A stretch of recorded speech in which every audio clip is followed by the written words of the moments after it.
السلام عليكم ورحمة الله وبركاته. اللهم صل وسلم على رسول الله عليه أفضل الصلاة والسلام. أهلا وسهلا بكم من جديد على قناة سوبر دوجي أم بدر. جاية لكم بموضوع لسه إلى الآن هو حديث السوشيال ميديا. إيه هو الموضوع؟ الموضوع عن بيومي فؤاد ومحمد سلام. اتكلمت قبل كده وقلت موقف رجولي من اتجاه محمد سلام على الموقف اللي هو عمله، ان هو مرحش في اثناء الحرب اللي بتحصل حاليا والاحداث اللي بتحصل حاليا، وراح يهز طوله علشان يضحك ويهزر ويرقص وهو ماشي ياخد شوية فلوس ويمشي. فالراجل طلع شخص محترم وكان عنده موقف، ولذلك الناس كلها احترمته. طيب هو انا طالعه اقول كلام تاني متكرر؟ لا، انا مش طالعه اقول كلام متكرر. لسه الى الان الناس بتقول بتعمل اسمها ايه، مقاطعه. اللهم صل على سيدنا محمد عشان ما ننساش بس الكلام. مقاطعه عن بيومي فؤاد. بيومي فؤاد عنده مطعم، الناس كلها قطعت المطعم ده، تمام. بيومي فؤاد مش هيشتغل في مصر تاني. بيومي فؤاد زوجته طلعت وقالت كذا كذا كذا كذا عليه. بيومي فؤاد مسيرته الفنية 1 2 3 4، وكأن الدنيا كلها بقت على بيومي فؤاد ومحمد سلام. احنا نسينا القضية الأساسية. ايه هي القضية الأساسية؟ هي الأحداث اللي بتحصل دلوقتي والناس اللي كل يوم والتاني بتنزل من تحت الرخام. طيب محمد سلام عمل موقف والناس كلها احترمته، والموقف بتاعه على العين والراس، والى الان في شغل كتير بيجيله من جهة مصر، ربنا بيعوضه خير عن اللي عمله. على النقيض فؤاد، اسمه ايه، بيومي فؤاد، راح مسك ايدين تركي آل الشيخ اللي هما بيقولوا عليه ده عامل زي الشوال ده.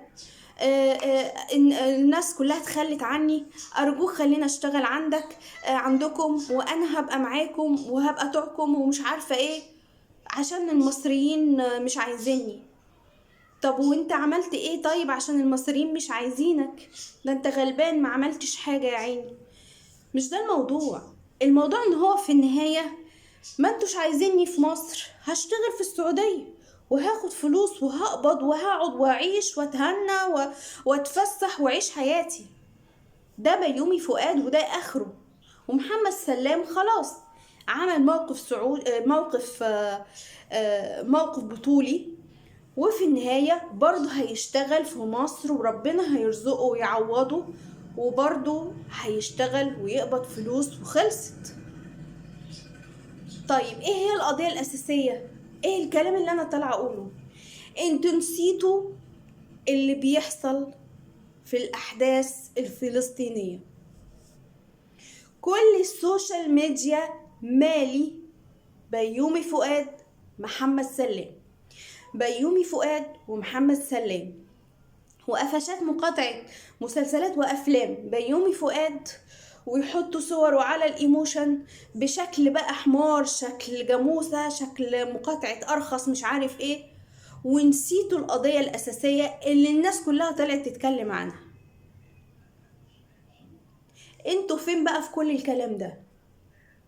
طالعين بتهروا وتنكتوا في ايه؟ الطرفين الاتنين، واحد عامل موقف بطولي وهيكسب وهو ببلده وهو عنده عزة وكرامة وكل الناس وقفت معاه، وانا من الناس اللي وقفت معاه، محمد سلام. وواحد عمل موقف واطي وراح هيشتغل وما زال لسه في السعودية، وقال انه مش هيجي مصر تاني، او هيفضل يشتغل، الله اعلم، على حسب كل واحد بيقول اقوال مختلفة، وانه هيفضل في السعودية ويشتغل. وفي نهايته انه بيلبسوه ترطوب ده ولا اسمه ايه، اللي هما بيلبسوه القبعة دي عاملة زي والبنطلون ومش عارفة ايه، ويفضلوا يرقصوا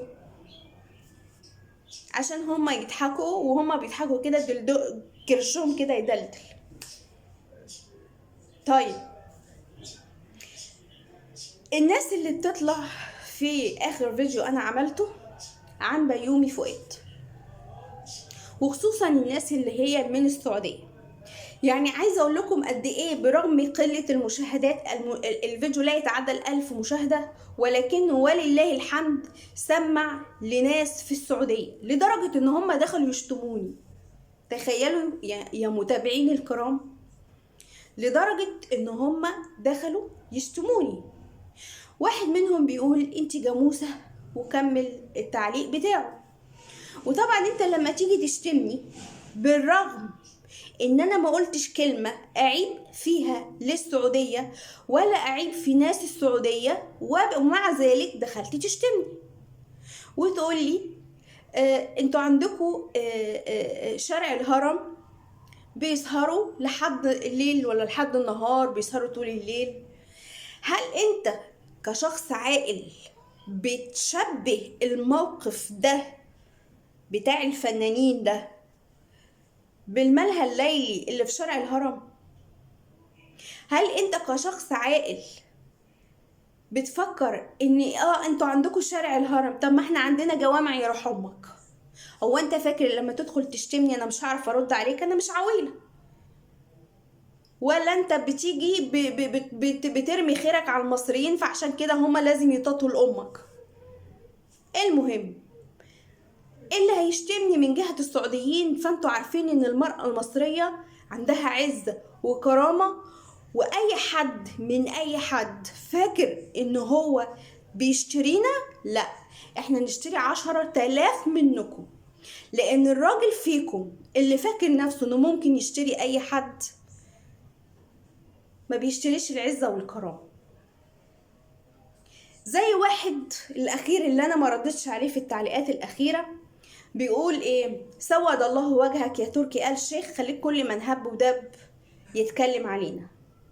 طيب يا عم سود الله وجهه، هو مين اللي من هب ودب؟ انا. عايزه اقول لكم قد ايه انا فرحانه ان في ناس من السعوديه عملت لي تعليقات بالشكل ده، معنى كده ان انا صوتي وصل. واكيد في مشاهدات تانية جات لي من السعوديه شافت التعليقات وشافت الفيديو بس ما عملتش تعليقات، يعني صوتي وصل. بس يا ريت صوتي يوصل كمان. وعلشان تعرفوا ان في ناس كل يوم بيطلعوها من تحت الرخام، في ناس كل يوم بتبقى محتاجة تاكل وتشرب، الناس اللي هي ربنا نجاها من الضرب والقصف، وهم كلهم موجودين في مكان واحد انتوا عارفينه وتعرفوا كمان توصلوا له وتوصلوا كمان المساعدات من اتجاهكم. وقلت لكم قبل كده انا واحدة مواطنة مصرية، انا وعشرات الالاف زي كتير لا نملك، اقسم بالله لا نملك سوى الدعاء، ولا نملك سوى ان احنا نعمل دعوة للناس اللي عندها فلوس والناس اللي مش محتاجة فلوس علشان خاطر تودي مساعدات وتنضم مثلا جمعية الهلال الأحمر، اللي هي الحاجات الجمعيات اللي بتروح زي المستشفيات والحاجات اللي زي كده، انها تروح تساعد الناس دي طالما بمقدرتها انها تسافر وتروح وتيجي وتساعد وتطبب وتعمل حاجات كتير جدا اخواتنا الفلسطينيين. لما واحد يدخل علشان يشتمني انت كده ارتحت؟ انا مش زعلانه ان انا بتشتم لان انا بعرف ارد، مش زعلانه اشتموني، لكن انتوا لما تشتموني انتوا كده ارتحتوا؟ يعني انتوا كده ارتحتوا لما تيجوا تشوفوا فيديو ليا وتشتموا واحده زيي، وفي نفس الوقت وانتوا بتقلبوا تشوفوا فيديو لحد لعيله طالعه بتعيط عشان مفيش او امها وابوها وكلها دم وكلها تراب وكلها طين نازله من تحت الانقاض، انتوا بتقولوا ايه في التعليقات؟ الله معكي وانت قاعد بتاكل وحاطط خروف قدامك؟ انتوا بتفكروا ازاي؟ والناس اللي دلوقتي عامله حرب ما بين محمد سلام وما بين بيومي فؤاد ومحمد سلام، انتوا فين؟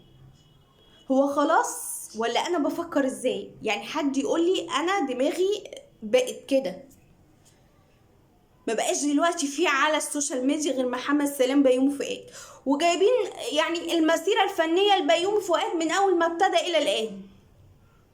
طب وانتوا في وقت عايزين تعرفوا قصة حياة بيومي فؤاد لحد ما بقى عامل زي مش عايزة بقى اعيد فيه اكتر من كده، لحد ما بقى عامل زي اراجوز السعودية ولا ايه بالظبط مش عارفة. وجايبين سيرة برضو سيرة محمد سلام من اول ما ابتدى الى الان.